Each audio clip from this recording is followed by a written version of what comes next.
Many people I've talked to don't have a very strong understanding of natural selection, which is fundamental to understanding the theory of evolution as a whole. Without this knowledge, we make it extremely difficult to fully understand the impact evolution has on the meaning of our lives. My goal in this video is to help sharpen your understanding of natural selection specifically. So let's get started. Today we're covering 5 principles that are extremely important to understanding natural selection. The first is that there must be a struggle for existence. Simply stated, there must be more organisms that are born than survive. This is due to the fact that organisms increase exponentially. This struggle for existence is strongest between organisms of similar species or organisms that occupy the same niche. The second principle is that natural selection requires variation. Now, there's a lot of controversy about where variation comes from, if it's completely random or if it comes from within the organism itself. That will be a topic of a future video, but today what's important to understand, at least from the orthodox theory, is that natural selection gets variation from random mutation.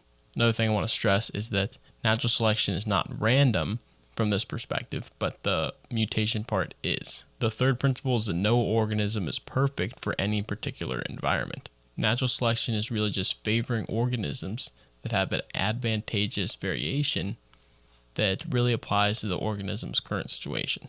The fourth thing you need is a large population of organisms. Populations evolve, not individuals. And this will become more apparent as we move into this fifth principle, which really I'm going to combine all these together and call it the cycle of natural selection. The first thing you need is a huge or a large amount of individuals spread over a large environment.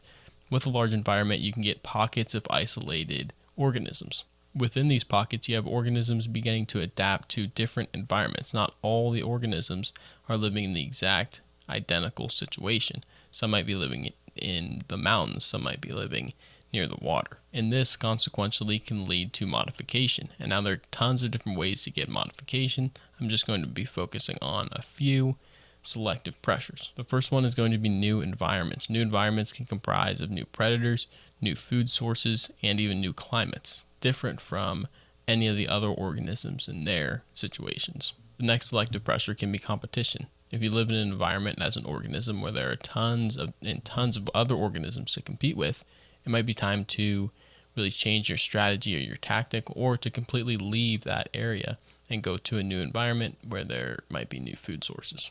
In summary, natural selection needs first and foremost a struggle for existence, which we see in every environment all across the world. Second, it needs variation, whether that comes from within the organism, like some might propose, like Perry Marshall, for example, or if it comes from random mutation, you need variation. Third, that no organism is perfected to its environment. There's always room for improvement, or really the other way to look at it is there's always an opportunity for another organism to come into that environment and outcompete or outperform the other organisms.